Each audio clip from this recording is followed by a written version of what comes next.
Тысячи людей, слезы, скорбящие политики и селебрити. И нет, хоронят не президента и не звезду, а очередного вора в законе. В конце еще и памятник на полкладбища отгрохают. Привет, это Нокс. Сегодня я расскажу, как проходили самые известные похороны криминальных авторитетов, какие неожиданные проблемы на них возникали и почему их оплакивала толпа людей. Поехали!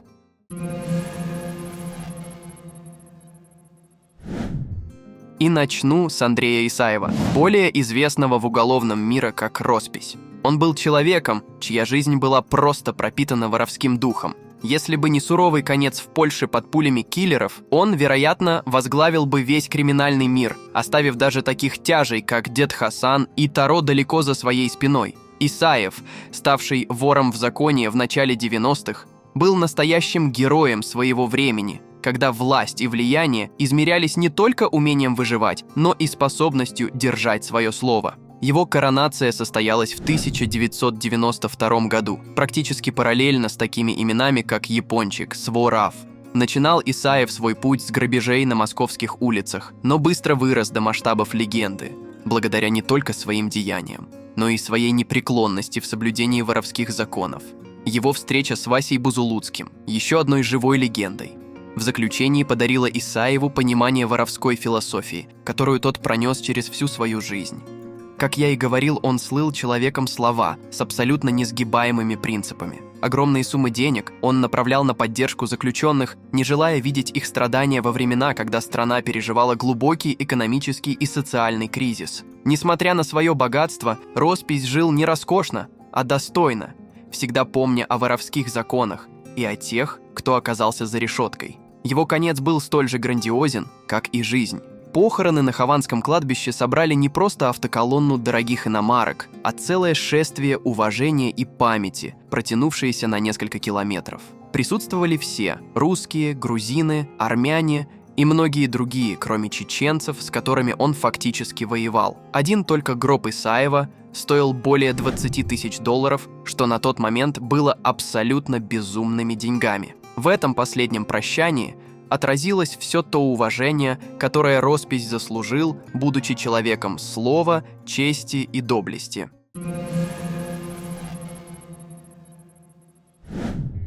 Но идем дальше. Теперь я расскажу про кончину еще одного известного авторитета – Вадима Иваненко.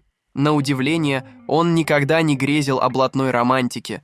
До того, как впервые оказался за решеткой, не был человеком, стремящимся к радикальным переменам или задумывающимся о своем будущем. Едва ли он предполагал, что однажды станет целью для киллера. Склонный к импульсивным поступкам, Вадим жил, руководствуясь первобытными порывами, часто ввязываясь в драки и конфликты, а также позволяя себе мелкое воровство. Но, как мы с вами понимаем, такой образ жизни не мог длиться вечно без последствий. Первый срок тюремного заключения, полученный до совершеннолетия, кардинально изменил его жизнь, закрыв перед ним многие двери. Но зато это стало началом нового пути. И понеслось, завертелось. Новые аресты, кражи, сроки. Все это с каждым разом утягивало Вадима все глубже в криминальный мир. Время шло, и Иванченко наконец получил воровской статус, завоевав влияние в эпоху, когда Дед Хасан расширял свои активы. Однако радость от полученного статуса длилась недолго. В 2015 году он пал жертвой нападения, организованного другим криминальным авторитетом по прозвищу «Монгол». Какая причина? Тут я вас никак не удивлю. Злость и зависть, передел интересов. Слухи говорили, что Вадим пытался вступить в сферы влияния других воров, в частности Шалвы Азманова, что и стало роковым решением. Еще одна вероятная причина, по которой Вадима могли наказать – его стремление к роскоши за счет общака, что стало явным нарушением неписанных правил, которые современные воры припоминают лишь тогда, когда это выгодно им самим. Проще говоря, от Иваненко избавились. Теперь на его могиле красуется огромный памятник с полноценной беседкой и навесом.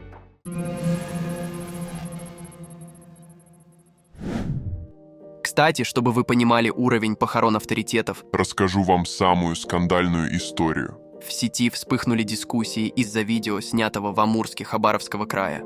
Видеозапись показывала, как за гробом, идущим по автодороге, обсыпанной песком, шли около 100 человек. Все они прощались с Юрием Зарубиным, известным как Заруба, авторитетом, который держал под контролем криминальный мир города. Среди группы, несущей гроб, были замечены главные лица городской полиции и прокуратуры, что и стало причиной оживленных обсуждений. Вскоре после публикации к автору видео обратились сотрудники полиции с требованием удалить ролик из всех социальных сетей, где он был размещен, предупредив о возможных проблемах в случае отказа. Основным распространителем стал блогер, который опубликовал его на своих YouTube-каналах и в Instagram, указав на источник в Twitter.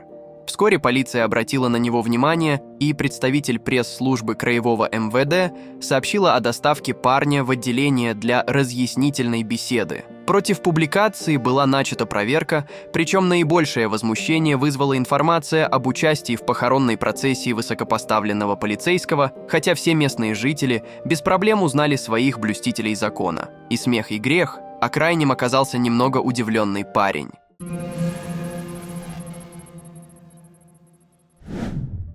У самого входа на Ваганьковское кладбище, как будто встречая всех, кто переступает его порог, стоит ангел в полный рост. Произведение скульптора Вячеслава Клыкова. Я вам так скажу, зрелище действительно впечатляющее. Под крыльями ангела находят покой не народные герои или какие-то знаменитости, а братья Атари и Амиран Квантришвили, две фигуры с большой криминальной славой. Атари, известный своей благотворительной деятельностью в спорте и поддержкой детских домов, делал деньги и свои криминальные дела, занимаясь рэкетом. Он особенно отличился покупкой статуса вора в законе, несмотря на серьезные обвинения в изнасиловании. Его жизнь была полна контрастов. С одной стороны, внешняя щедрость и благотворительность, с другой – темные дела, за которые он так и не понес заслуженного наказания благодаря связям с высокопоставленными лицами. Конец Атари наступил в результате криминального конфликта, когда по заказу главарей преступных группировок его убил киллер Алексей Шерстобитов, прозванный Лешей Солдатом. Событие произошло в дневное время возле Пресненских бань, где Квантришвили был застрелен из снайперской винтовки. На его похороны на Ваганьковское кладбище собралось множество известных личностей, подчеркивая их сложное наследие. Среди присутствующих были Александр Розенбаум, Юрий Лужков и даже Иосиф Кобзон, прилетевший из США, что свидетельствует о том, насколько глубоко переплетался криминальный мир со светской жизнью того времени. Ну и про брата его я тоже обязан рассказать.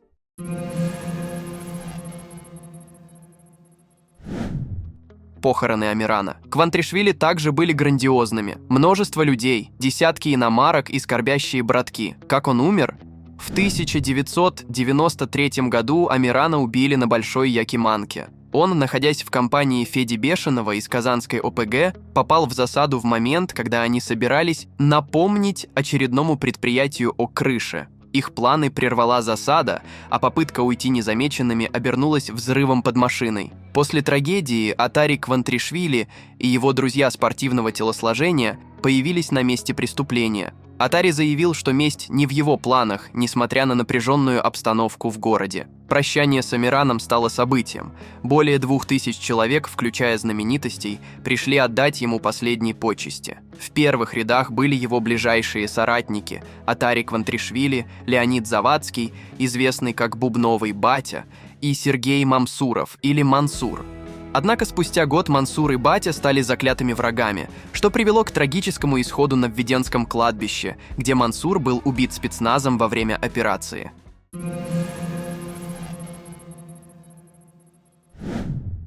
Если говорить про эпичные памятники, то на могиле Рашида Янтимирова, выдающегося представителя тюменской преступной среды и лидера банды спортсменов, возвышается огромная черная статуя крепкого мужчины. Он будто страж среди других могил. Янтимиров, признанный одним из основоположников ОПГ «Десятка», прославился в 90-е годы своими достижениями не только на спортивной арене, где он отличался как боксер, но и в криминальном мире Тюмени. Согласно некоторым источникам, он действовал независимо, но сумел договориться с «Десяткой» о взаимоподдержке против других группировок. Его путь в криминал начался с создания банды боксеров в 70-х, и к началу 90-х под его руководством числилось около 500 членов. Их деятельность охватывала вымогательство и рэкет, а вооружение включало в себя не только стрелковое оружие, но и гранаты от АКЖ РПГ. Это давало Янтимирову и его команде достаточно силы, чтобы конкурировать с другими криминальными объединениями, в том числе с группировкой Ганса. Судьба Янтимирова оборвалась 22 мая 1993 года, когда его убил Владимир Фризе. Говорят, что за убийством стояли люди Ганса, недовольные последними изменениями в распределении сфер влияния.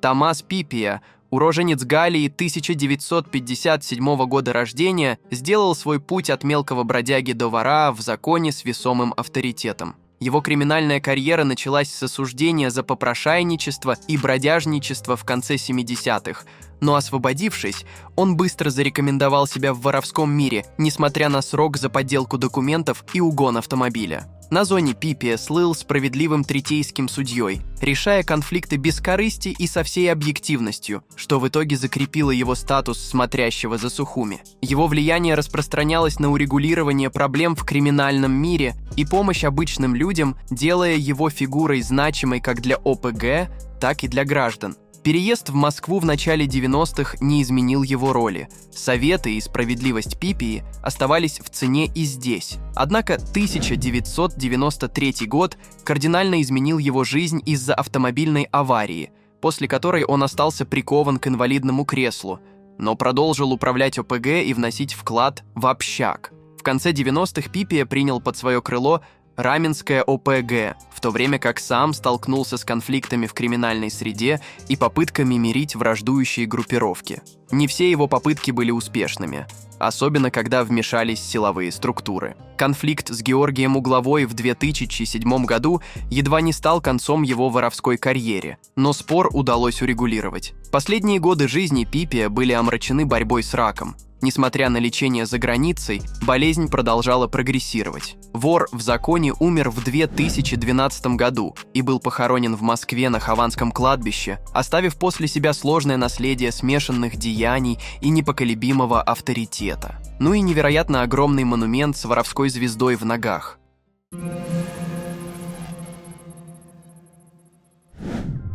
Братья Мусаян, Мирали и Камал были неотъемлемой частью криминального мира, тесно связанными с деятельностью и лояльностью к деду Хасану. Мирали, младший из братьев, родившийся в 1974 году в Тбилиси, был приведен в воровскую семью благодаря усилиям Камала в 1988 году. До этого момента Мирали не был замечен в преступлениях и не отбывал наказание в тюрьме, однако после коронации стал надежной опорой и близким соратником своего брата. Братья Мусаян активно участвовали в деятельности ОПГ, поддерживаемой дедом Хасаном, и были назначены курировать Краснодарский край, с Камалом в роли смотрящего. Эта работа была продолжена даже после первой судимости Мирали в 2005 году, когда его арестовали с гранатой в Новороссийске, а затем и за неверные данные при регистрации в России. Смерть Камала в Москве стала переломным моментом для Мирали, который взял на себя управление криминальным миром Краснодарского края.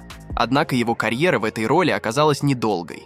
В 2012 году, возвращаясь домой после отдыха в Анапе, Мирали был остановлен ДПС. Во время этой остановки сотрудники СОБР применили силовой прием, в результате которого у Мирали были сломаны ребра, и он скончался в патрульной машине. Семья утверждает, что причиной смерти стал болевой шок, тогда как официальная версия указывает на сердечный приступ, вызванный сильным волнением. Похороны Мирали стали настоящим событием в Новороссийске. Сотни человек, высшие чины города. Ну и, как обычно бывает, невероятный монумент в честь вора в законе.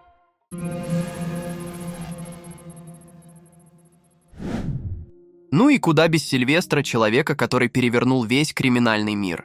Сергей Иванович Тимофеев, известный в криминальных кругах как Сильвестр, родился в 1955 году и вырос на московской Преображенке. С детства он оказался в среде, где уважение и авторитет были связаны не только с личными качествами, но и с умением защитить себя. Его интерес к карате, несмотря на запрет этого вида спорта в Советском Союзе, привел к получению прозвища «Сильвестр» и заложил основу его будущему лидерству в Ореховской организованной преступной группе. В его подчинении находились такие известные фигуры, как Леша Солдат, ака Алексей Шерстобитов, боец, который устранил половину криминального мира, Сильвестр зарекомендовал себя не только как криминальный лидер, но и как человек, внесший значительный вклад в моду 90-х годов среди представителей криминального мира, сделав популярными спортивные костюмы, кожаные куртки и массивные золотые цепи.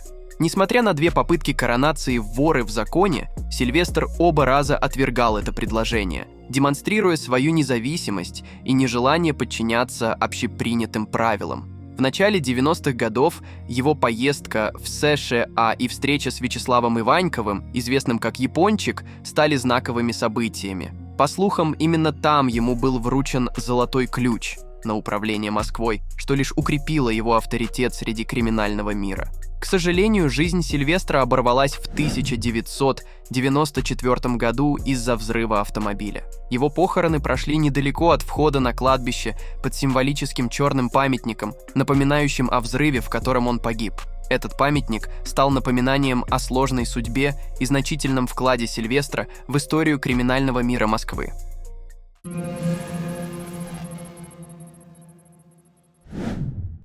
Ну и напоследок я оставил экспозицию, которая встречает прямо на входе на армянском Ваганьковском кладбище, расположенном в Москве. Это 2 величественных бронзовых памятника, которые невозможно не заметить. Они служат вечным напоминанием о жизни и судьбе братьев Рудольфа и Владимира Агановых. Рудольф, более известный в криминальных кругах как генерал Рудик Бакинский, занимал высокое место среди лидеров кавказской преступности. Его деятельность началась в Азербайджане, но 90-е годы принесли его в Москву, где он вступил в конфликт с другим криминальным авторитетом, дедом Хасаном. Эта война между 2 влиятельными фигурами оказалась кровопролитной, унесшей жизни сотен людей, включая множество авторитетов. Взаимная неприязнь и серия покушений охватили обе стороны конфликта, продолжавшегося вплоть до 1999 года. В этом году жизнь Рудика оборвалась в придорожном кафе, когда он вернулся в Москву. После его смерти его империя оказалась в руках деда Хасана. Установленные на их могилах памятники не только служат напоминанием о них, но и подчеркивают значимость этих фигур в истории криминального мира.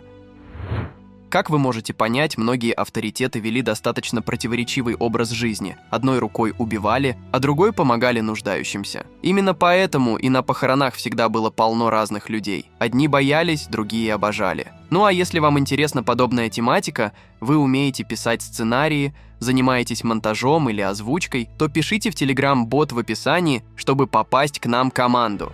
Спасибо за просмотр.